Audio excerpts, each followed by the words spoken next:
ofensiva de bombardeo nocturno contra Alemania durante la Segunda Guerra Mundial fue un esfuerzo sostenido para destruir la capacidad militar, industrial y económica de Alemania. El precio para el mando de bombardeo de la Royal Air Force fue terrible. Más de 55.000 aviadores murieron, pero su sacrificio ayudó a conseguir la destrucción del Tercer Reich. Aviones de combate.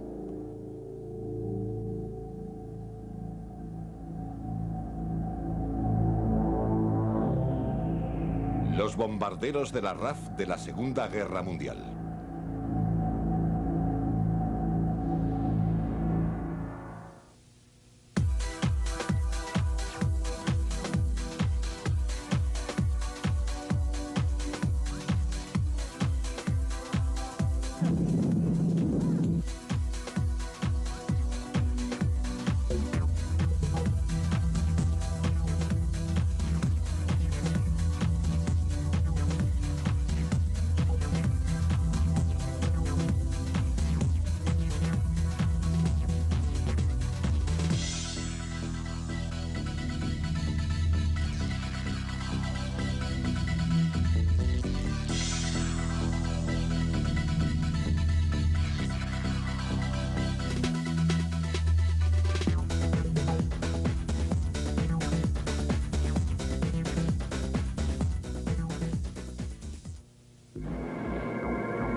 La ofensiva aliada de bombardeo de Europa durante la Segunda Guerra Mundial fue llevada a cabo por dos fuerzas de bombarderos, la Octava Fuerza Aérea de Estados Unidos y el Mando de Bombardeo de la Royal Air Force. Durante los años 20, los defensores del bombardero como el general estadounidense Billy Mitchell predijeron que una gran fuerza de bombarderos podía ganar por sí sola una guerra, pero sus ideas y las de sus compañeros visionarios tardaron en ser aceptadas.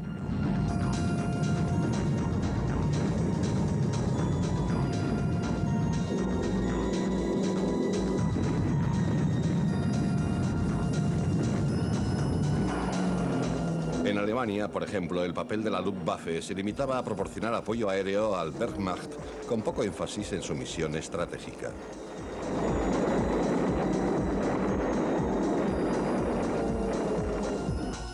Los británicos, sin embargo, estaban convencidos de la eficacia del bombardero.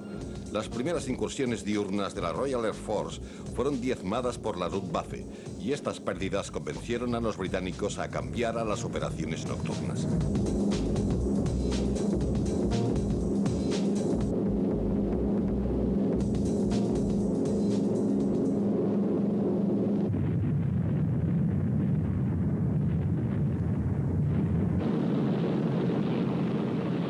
En la última fase de la guerra, el mando de bombardeo había crecido hasta convertirse en una poderosa fuerza destructiva, duplicando en tamaño a la Octava Fuerza Aérea norteamericana.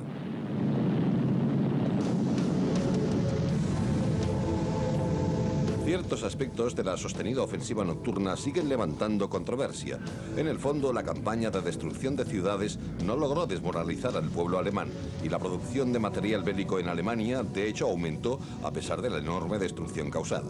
Lo que sí logró la ofensiva fue que los alemanes dedicaran valiosos recursos a la defensa de su suelo patrio.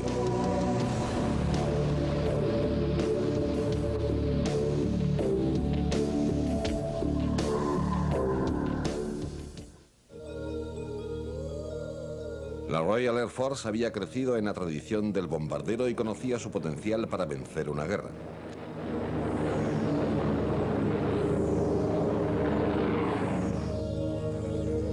Pero cuando se declaró la guerra en septiembre de 1939, gran parte de la fuerza de bombarderos británica resultaba inadecuada para la misión de atacar a Alemania. El bombardero ligero Bristol Blenheim llevó a cabo notables ataques diurnos sin escolta, aunque en definitiva causó pocos daños a causa de su pequeña carga bélica. Muchos de los ligeramente armados Blenheim fueron abatidos por la caza y el fuego antiaéreo alemán.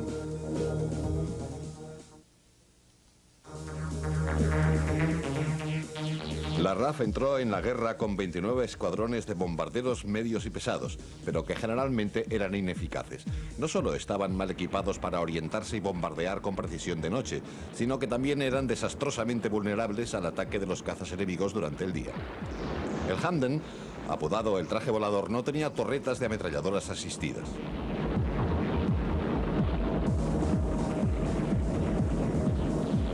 El Whirly era el más lento de los tres, pero tenía un buen radio de acción y llevaba la carga de bombas más pesada, más de 3 toneladas. Durante los primeros meses de la guerra, al Whirly se le asignó la misión de lanzar, durante la noche, octavillas de propaganda sobre las ciudades alemanas.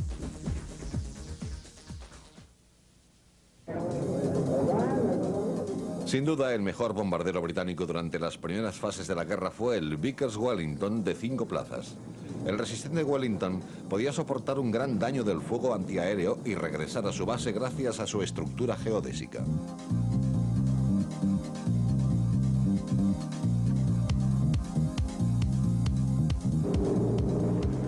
Junto con los Blenheim, los Wellington llevaron a cabo el primer ataque británico contra territorio alemán el 4 de septiembre de 1939. Durante los primeros 4 meses de guerra, el Wellington tuvo la misión de atacar puertos y objetivos navales alemanes.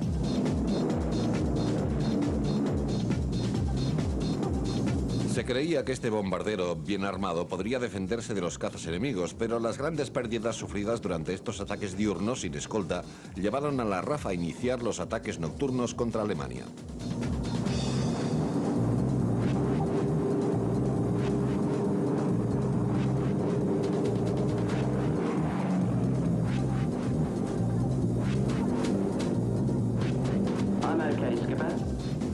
Hasta mayo de 1940, el gobierno británico había puesto restricciones al bombardeo de ciudades alemanas, temiendo por las víctimas civiles. Pero cuando estalló la ofensiva alemana hacia el oeste, el 10 de mayo, se permitió al mando de bombardeo que atacara a Alemania, aunque sus blancos se limitaban estrictamente a objetivos militares.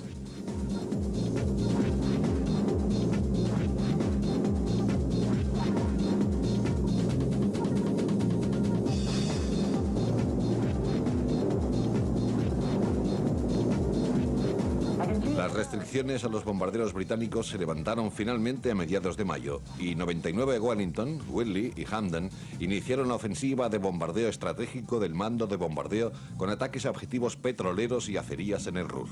Sin embargo, a causa de sus inadecuados equipos de navegación y sus anticuados visores de bombardeo, menos de 30 aviones pudieron identificar, por no decir atacar, los objetivos asignados.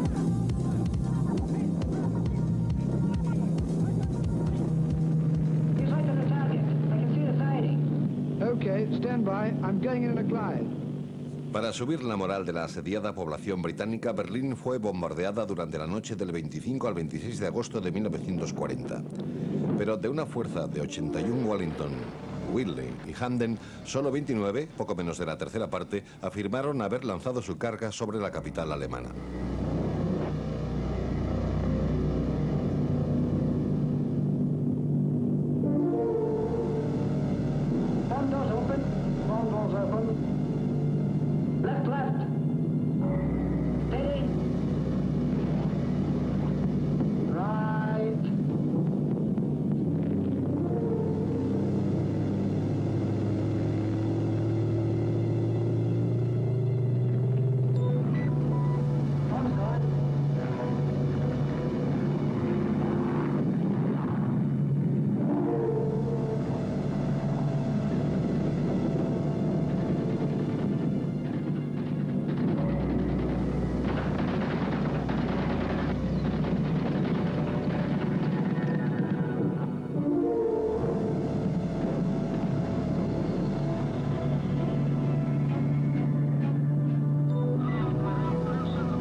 A pesar de estos inicios tan modestos, el mando de bombardeo era consciente de las deficiencias de su aviación y equipo.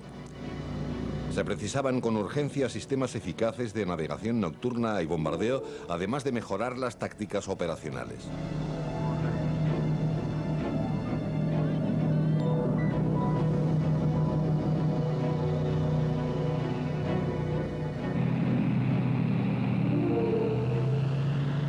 Los Hamden y los Whirly eran vulnerables. Solo los Wellington tenían capacidad para bombardear a Alemania con cierta eficacia, y hasta la llegada de nuevos aviones serían el pilar del mando de bombardeo.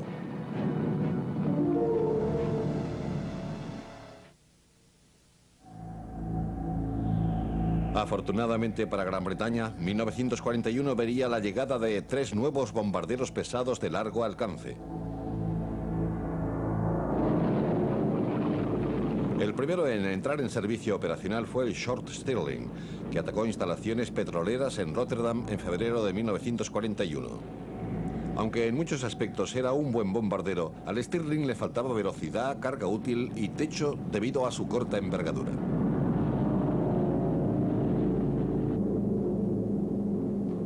Un mes después se realizaron las primeras misiones operacionales del segundo bombardero que entró en servicio, el Handley Page Halifax, cuando 6 aviones atacaron el puerto de Le Havre. Otro bombardero pesado que se unió al mando de bombardeo este año fue un bimotor, el Avro Manchester, que tomó parte en un ataque contra buques de guerra alemanes en Brest en marzo de 1941.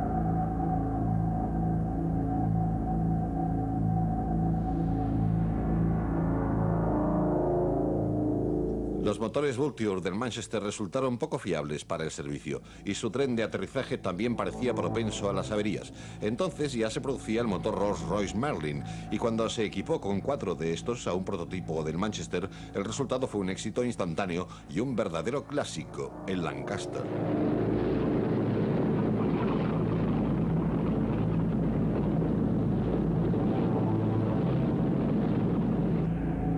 En servicio, la Nochebuena de 1941 se convirtió en un bombardero devastador y de gran éxito, sin duda el mejor de Gran Bretaña durante la Segunda Guerra Mundial.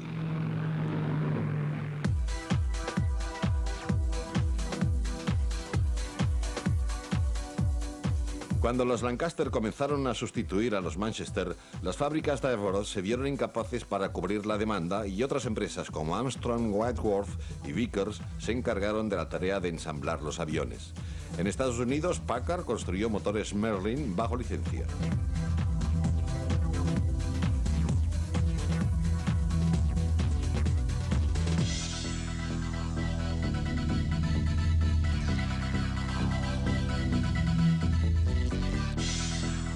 Ya entonces se desarrollaba otro bombardero de largo alcance que se convertiría en uno de los aviones más versátiles de la historia.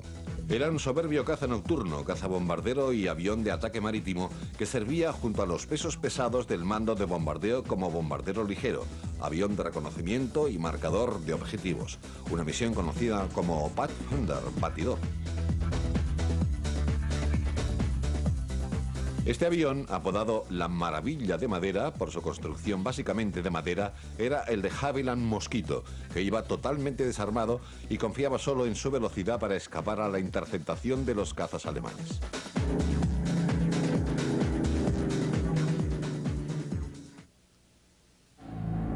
La línea divisoria del destino del mando de bombardeo de la RAF fue la designación como su comandante en jefe del mariscal del aire Sir Arthur Harris. Harris le dio una nueva motivación dinámica en una época en que los aliados sufrían repetidos reveses. Gran Bretaña se había quedado sola en su lucha contra el eje y el bombardero era el único medio de devolver los golpes al Tercer Reich.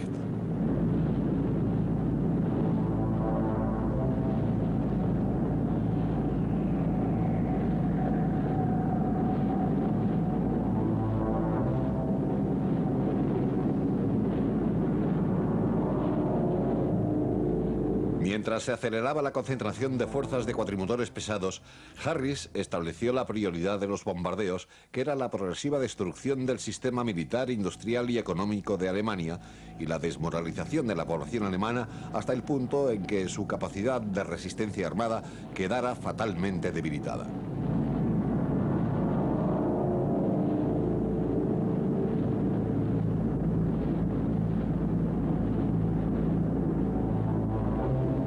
Hermann Göring había declarado que ningún avión enemigo bombardearía Alemania. Había llegado la hora de demostrarle que se equivocaba.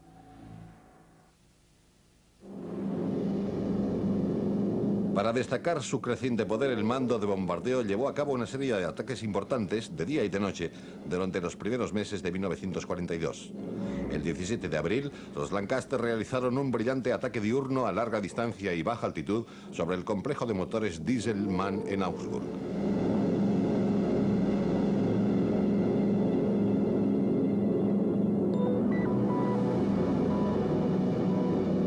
la operación Milenio, Harris lanzó el primero de los ataques de 1000 bombarderos sobre Colonia la noche entre el 30 y el 31 de mayo.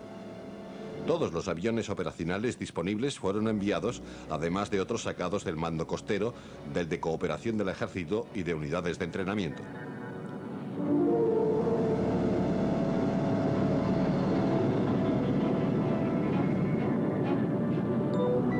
En total despegaron 1046 bombarderos, de los que casi 900 lanzaron más de 1500 toneladas de bombas con resultados devastadores. 41 aviones no regresaron. A la mañana siguiente los Mosquito realizaron su primera visión, consistente en sobrevolar y fotografiar los daños causados.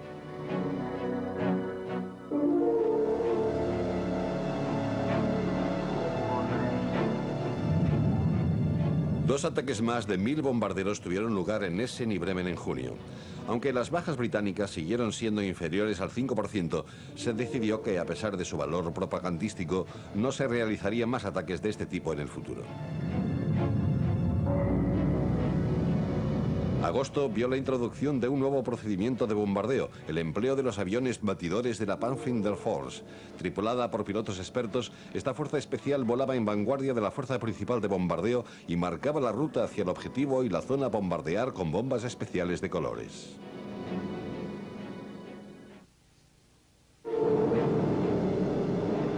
Con 950 bombarderos a su disposición, Harris estaba preparado para lanzar la primera de sus campañas de grandes bombardeos conjuntos, que comenzó la noche del 5 al 6 de marzo de 1943 con un ataque de 442 aviones contra Essen.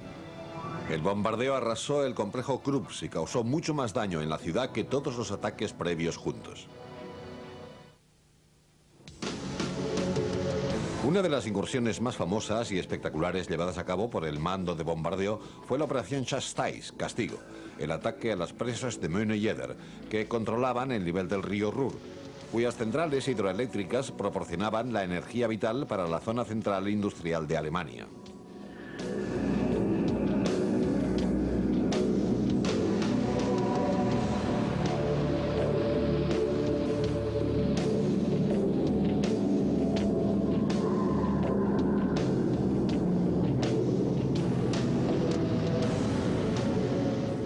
El ataque lo llevaron a cabo 19 Lancaster modificados que lanzaban un tipo especial de mina conocidas como bombas rebotadoras. Estas bombas, que utilizaban el mismo principio que para hacer rebotar una piedra sobre el agua, fueron inventadas por Barnes Wallis, quien también había diseñado el bombardero Wellington. El concepto de bomba rebotadora fue probado con éxito. A pesar de los primeros reveses, la bomba fue mejorando. El veloz Mosquito puso a prueba una versión de la bomba conocida como Highball.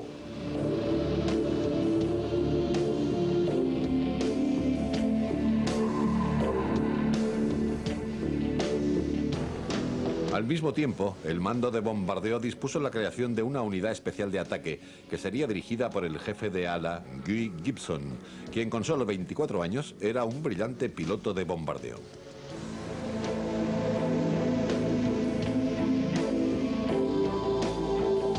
Conocida originalmente como el Escuadrón X, esta unidad acabó siendo oficialmente el Escuadrón 617.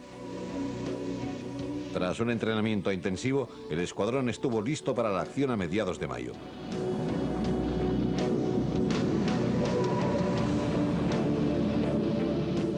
La noche del 16 de mayo, 19 Lancaster partieron hacia su misión. Volando a baja altitud todo el trayecto hasta el objetivo para evitar los radares alemanes, llevaron a cabo su ataque frente a una tenaz defensa antiaérea. 8 aviones fueron derribados.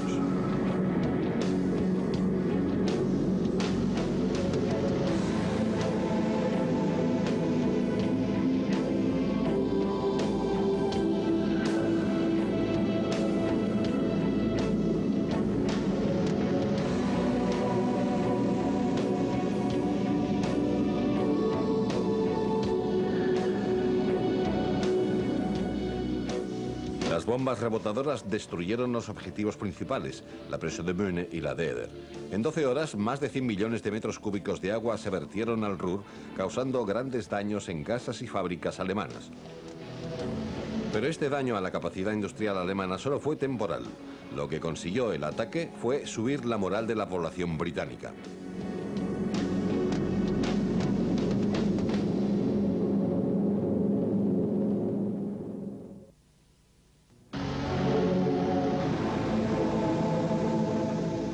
La batalla del Ruhr prosiguió con 3 duros ataques más contra Essen, que arrasaron 28 hectáreas de la ciudad. Duisburgo y Düsseldorf también fueron atacadas en mayo y junio de 1943.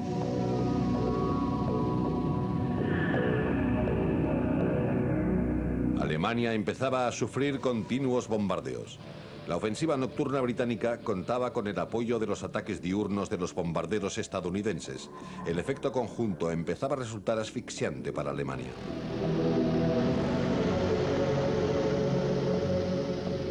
Se decidió atacar una única ciudad importante de Alemania a finales de julio, y el objetivo elegido fue Hamburgo, la segunda mayor ciudad del Reich y centro industrial vital.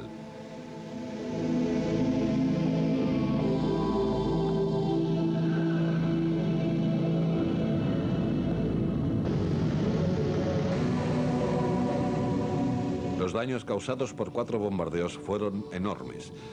Las casi 9.000 toneladas de bombas convencionales e incendiarias provocaron una brutal tormenta de fuego que mató a casi 80.000 civiles. Las 3/5 partes de Hamburgo quedaron reducidas a escombros.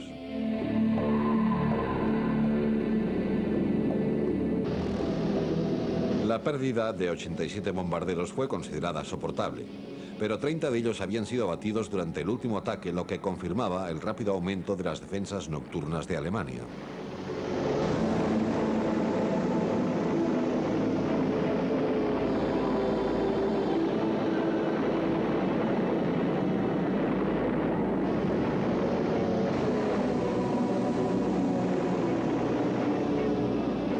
Los bombarderos tenían que combatir contra una fuerza cada vez mayor de cazas nocturnos de la Luftwaffe. Había unos 550 pilotos, de los que la mayoría pilotaban aviones Ju-88 y Bf-110. Los dos eran relativamente lentos, pero capaces de alcanzar a los pesadamente cargados bombarderos británicos.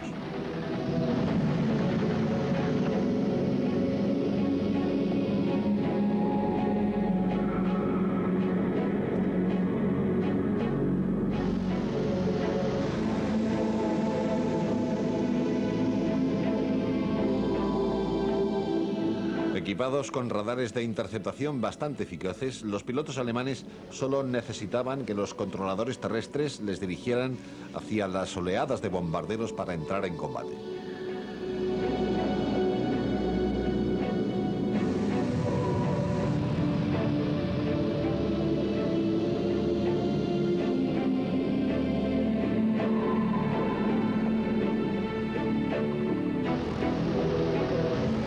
La batalla entre los cazas nocturnos y los bombarderos significó el inicio de la guerra electrónica moderna.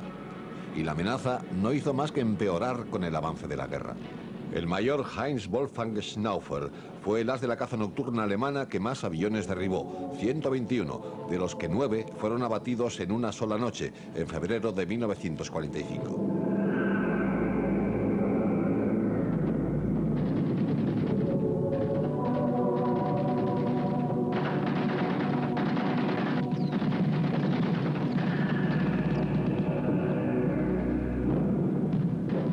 Las defensas terrestres resultaron igual de letales. Todos los objetivos estaban rodeados por un anillo de acero. A la artillería antiaérea dirigida por radar se sumaban unos potentes proyectores que cegaban a los pilotos. En total, estas defensas nocturnas alemanas derribaron más de 1000 bombarderos de la RAF en los 7 meses posteriores a la batalla de Hamburgo.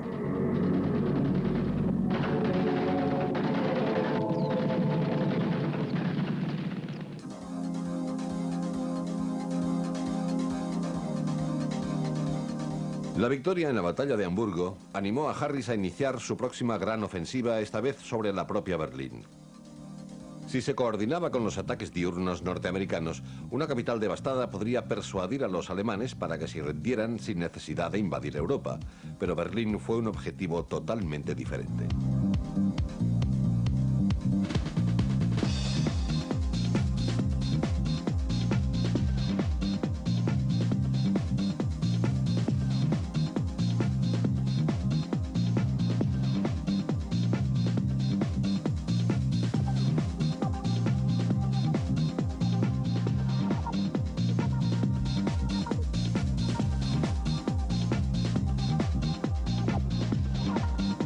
Muy tierra adentro, quedaba fuera del alcance de las ayudas de navegación G u oboe.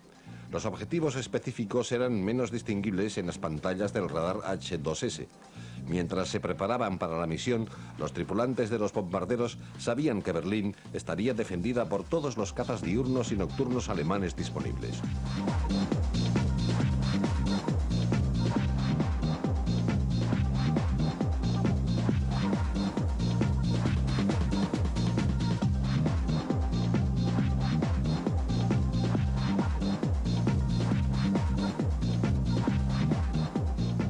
Cada Lancaster llevaba 7 tripulantes: piloto, mecánico, navegante, operador de radio, bombardero artillero frontal y 2 artilleros para las torretas dorsal y trasera.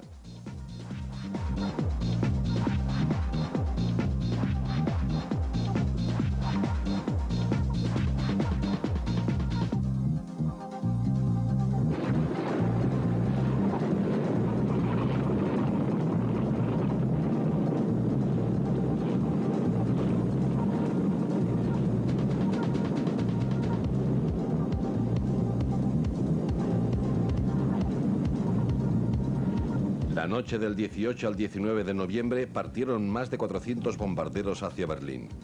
Otros 325 llevaron a cabo un ataque simultáneo contra Mannheim. Por primera vez se lanzaban 2 fuertes ataques en una sola noche.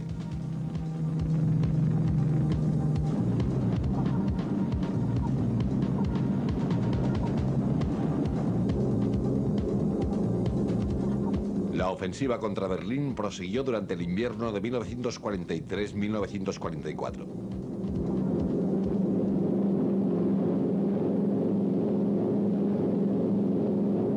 El ataque más contundente, a mediados de febrero, causó graves daños a un gran número de fábricas importantes, pero no todos los ataques tuvieron éxito.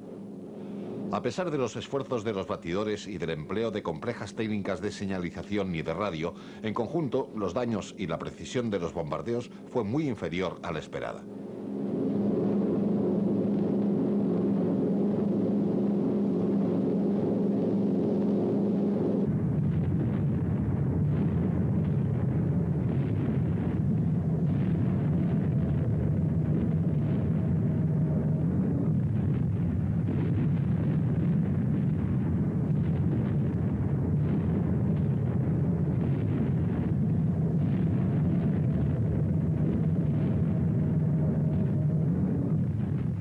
Se efectuaron un total de 16 ataques importantes que implicaron más de 9.000 salidas de bombardeo antes de que finalizara la batalla de Berlín entre el 24 y el 25 de marzo.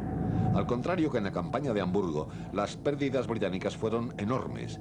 Casi 600 bombarderos fueron abatidos y más de 3.500 aviadores murieron o desaparecieron, una pérdida de más del 6% que resultaba claramente inaceptable. Una semana más tarde, también hubo bajas de bombarderos pesados durante un ataque sobre Nuremberg que causó pocos daños.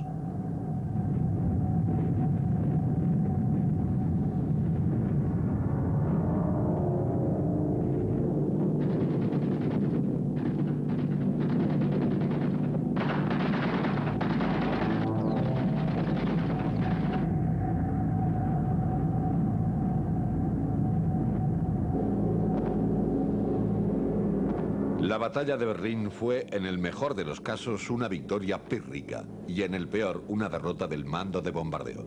Aunque se destruyeron muchos edificios, se causó poco daño a la industria. Aún peor, no se logró el objetivo de desmoralizar a la población alemana.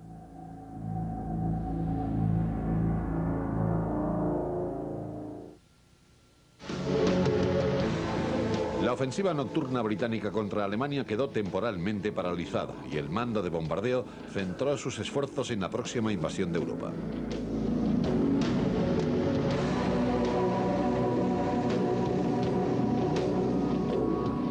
Durante varios meses antes del día D, los pesos pesados del mando de bombardeo machacaron las defensas alemanas en el norte de Francia.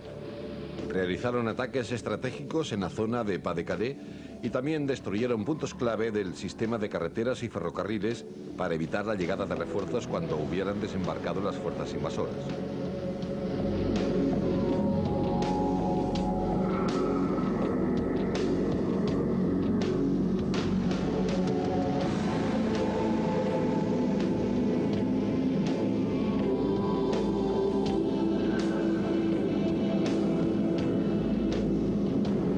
Tras los desembarcos del día D, la prioridad era consolidar la cabeza de playa y permitir que los aliados ganaran bien Francia. Escoltados por cazas, los pesados del mando de bombardeo dieron apoyo aerotáctico al avance desde Normandía de las tropas británicas, canadienses y estadounidenses.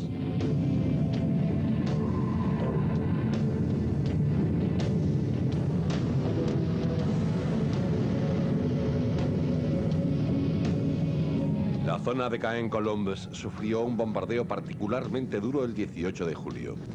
En la operación Goodwood se lanzaron casi 8.000 toneladas de bombas para romper la tenaz resistencia alemana en Normandía.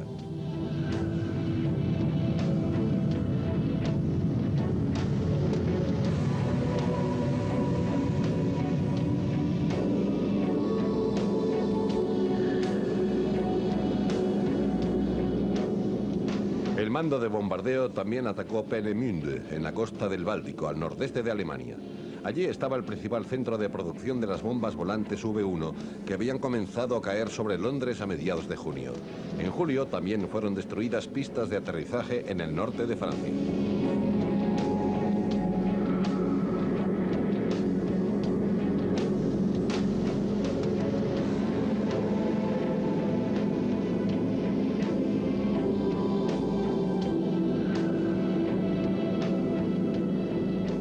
Durante los 8 meses finales de la guerra volvieron a tener prioridad los objetivos estratégicos en Alemania. El sistema de comunicaciones alemán fue duramente atacado en apoyo a las tropas aliadas que avanzaban hacia el norte de Europa. Pero fue la industria petrolera la más dañada. El 25 de octubre la fábrica de producción de petróleo sintético de Homberg fue atacada por casi 250 bombarderos sin una sola baja.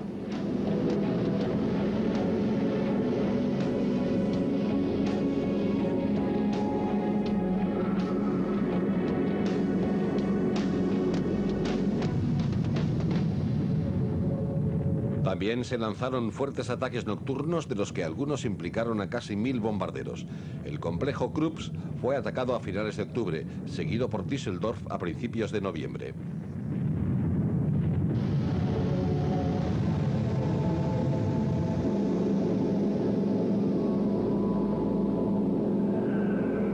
Durante la ofensiva del mando de bombardeo se habían utilizado casi exclusivamente bombas convencionales. En las últimas fases de la guerra se desplegaron 2 armas especiales en ataques de una precisión espectacular.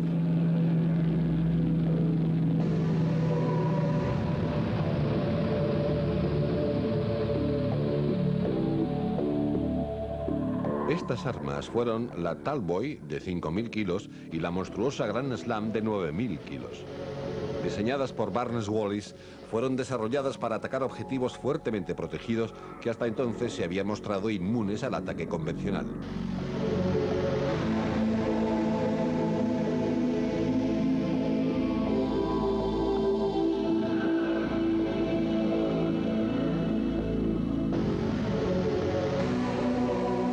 Para llevar estas bombas se desarrolló una versión especial del Lancaster, desprovista de todo el armamento excepto su torreta de cola y con modificaciones en la bodega.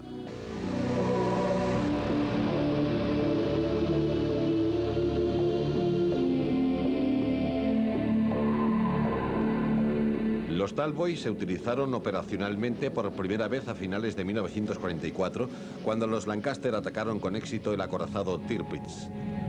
Los 2 primeros ataques causaron algún daño.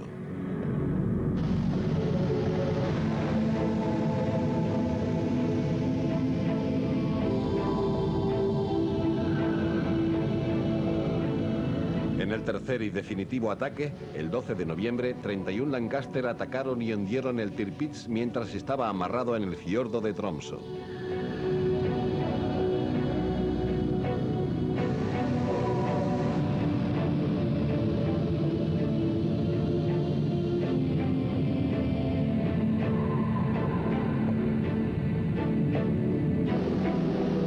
A principios de 1945 se eligieron como objetivos los muelles fortificados alemanes.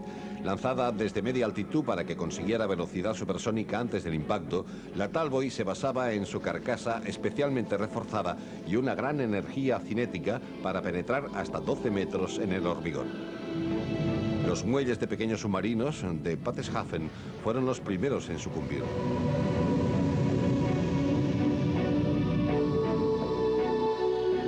igual que los muelles de submarinos de Brest.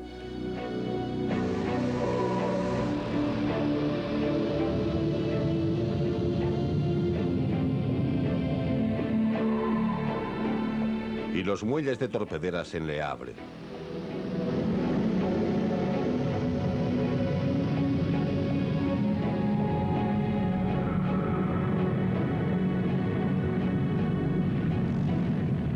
Uno de los últimos ataques nocturnos del mando de bombardeo levantó una amarga controversia que no acabó con el final de la guerra.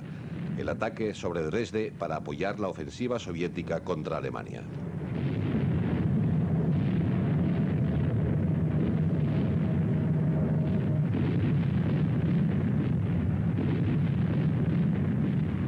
Dresde era un centro ferroviario importante. Tras ser bombardeada la noche del 13 al 14 de febrero, una de las ciudades más antiguas y hermosas de Europa quedó devastada. Las diversas estimaciones cifran el número de civiles muertos entre 30 y 50.000.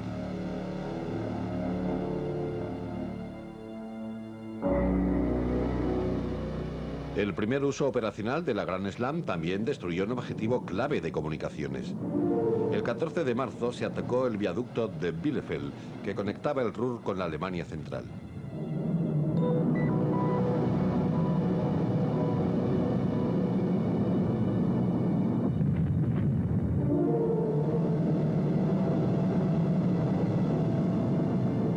La Gran Slam, apropiadamente apodada bomba terremoto, derribó 2 arcadas.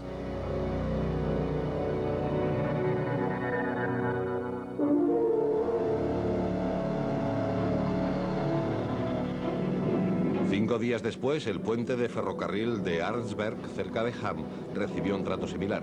Este puente era una conexión vital para el transporte de fuerzas alemanas que defendían el Ruhr mientras los aliados se preparaban para el asalto final.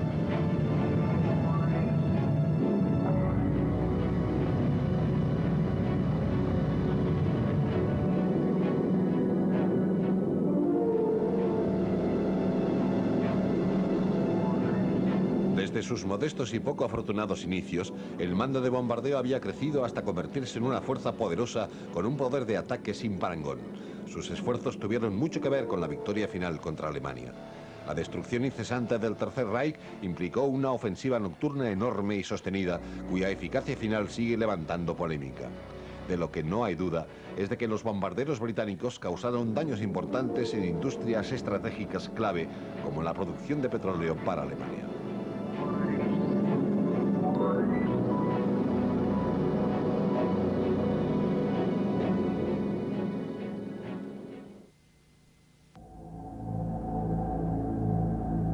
El costo, por lo que se refiere a bombarderos y vidas del mando de bombardeo, fue realmente terrible. Más de 55.000 muertos y casi 10.000 más derribados y hechos prisioneros. Una séptima parte del total de muertos británicos, tanto en tierra, en aire o en el mar. Pilotar en una misión de bombardeo nocturno precisaba un tipo de dedicación muy especial.